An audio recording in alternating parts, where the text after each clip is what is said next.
Hey everybody, and welcome back to another anime review. Tonight is going to be a long-awaited Patreon request from my very first patron and very good friend of mine, Nia Chan. Nia, when you watch this, again, thank you from the bottom of my heart. You've been with me pretty much since like day one where I started a Patreon a long time ago. Um, and honestly, I really don't even think I like deserve all the praise that you give the channel and stuff like that. But thank you so much for your support. I'm sorry this did take me a while. We'll get into sort of part of the reason for that, but then I don't know, just kind of got like uh, lost in doing this for a while. But eventually, I got done with the series, and overall, I did enjoy it, and let's talk about that. And tonight's anime is going to be Tales of Symphonia, the animation. Now, Nia recommended this to me, if I remember correctly, back when I think I did a Sango video, Sango from Inuyasha being my favorite female character, and saw connections with my passion for Sango as a character with a particular character in this series being Sheena. Um, and we'll get into that in a minute. But Nia, you really nailed it on that aspect. Well, I do like Inuyasha better than this OVA series. Sheena is a fantastic character, and it is a pretty apt comparison, I would say. But yeah, so I also want to get out of the way. I have not played the Tales of Symphonia game at all. I've only played a little bit of Tales of Vesperia in terms of any Tales of games. I've only owned like Xbox consoles, so I've only really had access to that. Not a big RPG fan or video game fan that much to begin with. I'm not a huge gamer, especially anymore. So I was kind of going into this pretty fresh. All the tales of games are seemingly pretty unique of one another, so even the stuff that I had experienced in Vesperia doesn't really like apply to this, at least as far as I've gotten into Vesperia. Still haven't beaten it yet, but that's for another video. But yeah, basically, if you haven't heard of this, it's uh, an older OVA series based upon originally a Nintendo GameCube game, I believe, called Tales of Symphonia, and basically chronicles Lloyd Irving, our main guy, and his friend Janice. I think I'm pronouncing it right. They embark on a journey with this girl Colette to get mana, basically to save the world. Mana is this sort of like resource, and there's sort of these like fate sort of aspects involved in what characters' motivations and stuff are, and there's a whole lot of like twists and turns to it. I don't really want to spoil stuff in this video. I want to be kind of a little quicker with my reviews if I can. It's something I'm trying to work on the channel. So I mean, it's pretty. I'm gonna say generic RPG story, but this is like an older, slightly older game. So like I sort of give it some leeway for that. So the next thing that I really want to look at here is its characters, and something that I definitely enjoyed about this series was our main character Lloyd. And I say I enjoyed him. I enjoyed him overall. I wasn't super into him in like the first couple episodes of this. Um, he's kind of like he could be like sort of like a whirlwind of emotion. He could be down on himself. He could be pretty like triumphant and strong at points. But then he also, like I said, gets down on himself at times. Um, uh, Early on, he's loyal. He's committed, and while he could sort of beat himself up, and it's you kind of just want to tell him like, hey, you can get over this hurdle. You can do it, man. You're the protagonist of an RPG anime. You can do this. He's at the end of the day, he's determined. He has a support system with his friends and stuff like that. And he is the type of character that you would definitely want on your team, part of your group, as it were. You want to be fighting by his side, definitely. Um, Perfect protagonist for this kind of thing, I think. I think, and he's pretty fitting. I do want to mention one reason that this sort of took me so long was it's an OVA. I think it was like 11 episodes total, but it's in like multiple parts. So like originally I thought that this was just like the first four, and the stop. And then I was like, wow, because after the first four, it's kind of like, well, is that really how we're gonna end it here? Then I did some more research, realized that there was another 4 more, and then I think another 3 more after that. So if you are starting to watch this, make sure you Google and watch all of the episodes. I'm glad I did that research. And I will say I do like Lloyd after like the end of the series versus early on.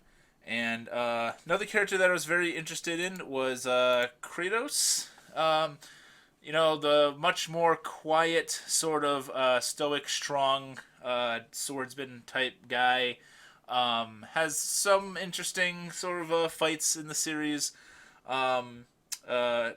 Strong, quiet, but then he's pretty well rounded. Has some interesting aspects to his personality and background and stuff like that. I don't want to spoil too much, but an interesting character. I think. I'm sure it probably might even delve more into games and stuff like that. I don't know.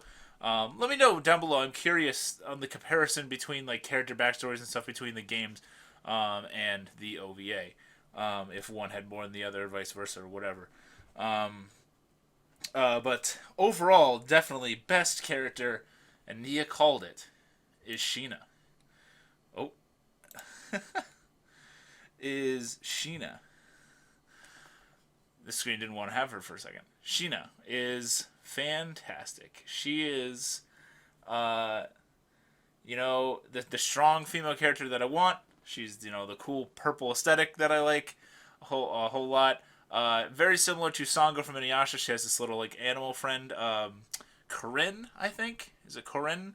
It's like a summoning kind of deal. She also has this interesting like fighting style where she uses these like seals. Kind of reminded me of Moroku from Inuyasha, or sort of if anybody is also old enough to remember an older anime called Kakaishi. Those are more like barriers, but like I like the kind of like the seal aspect, and like summoning stuff from that and so forth.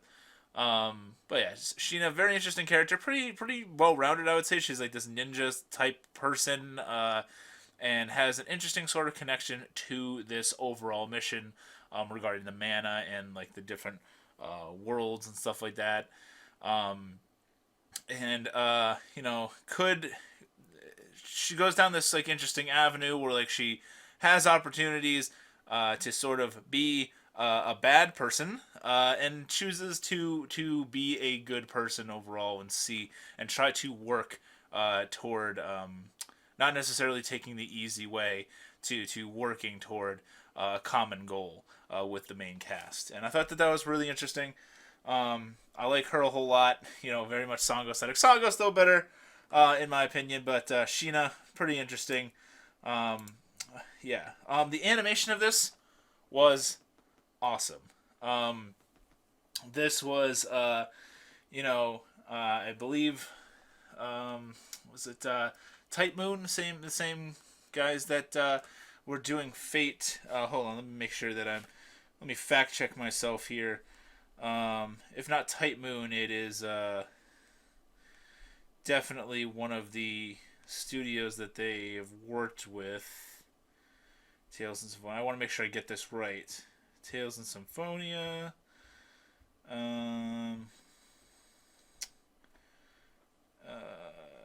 UFO Table. That's what it is. I say Tight Moon. But if you've seen Fate or even Demon Slayer, I believe more recently was also UFO Table. Garden of Sinners. Fantastic series of films. UFO Table provides beautiful animation, and this had probably a budget that was, I'm gonna guess, fairly high considering the game is really popular, and it was an OVA series, not just a TV show.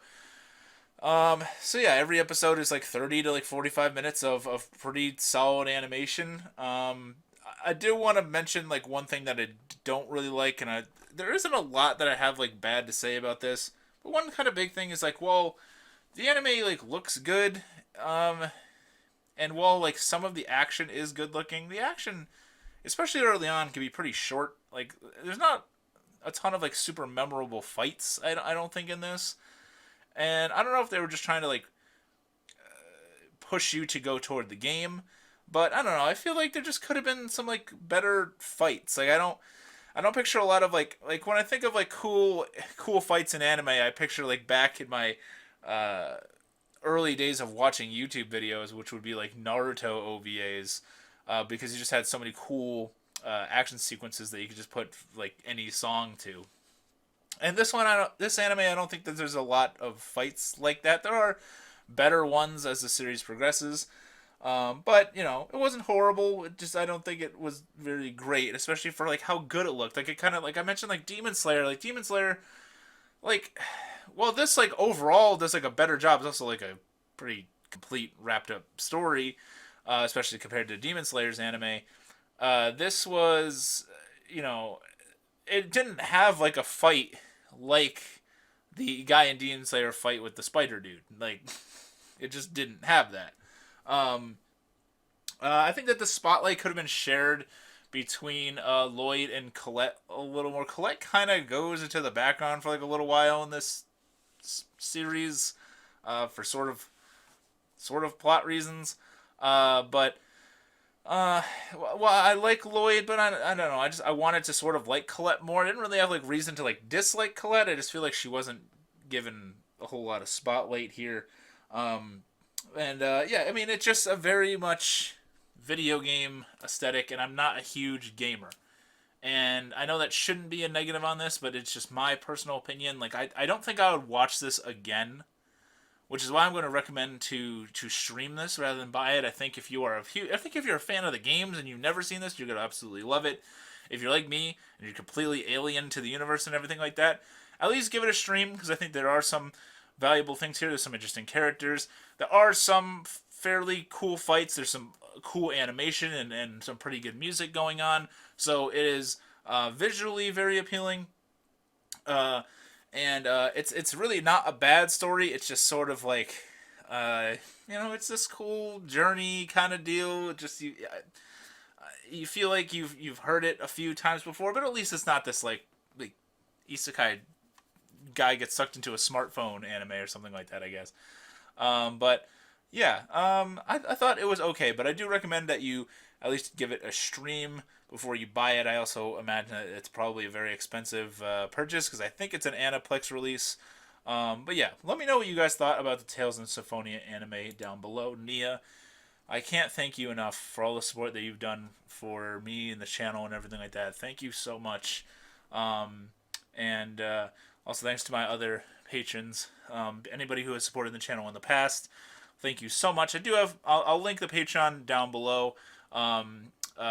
You at certain tiers you can ask me to talk about manga or anime or video topics and stuff like that. It's kind of like on a basis of when I will get to them. I'm trying to be better about that. But yeah, if you like what I'm doing here and you want to support the channel that way, please consider checking out that link. Or at the very least, please hit that subscribe button because that's free, it costs you nothing. And maybe hit the thumbs up button. That really helps out the channel. The channel's been growing a whole lot lately. Thank you to everybody that shared my videos and stuff in the past. You guys are really awesome. And yeah, thank you so much for watching. It really means a lot to me. My name is Miasma, and I'll see you next time.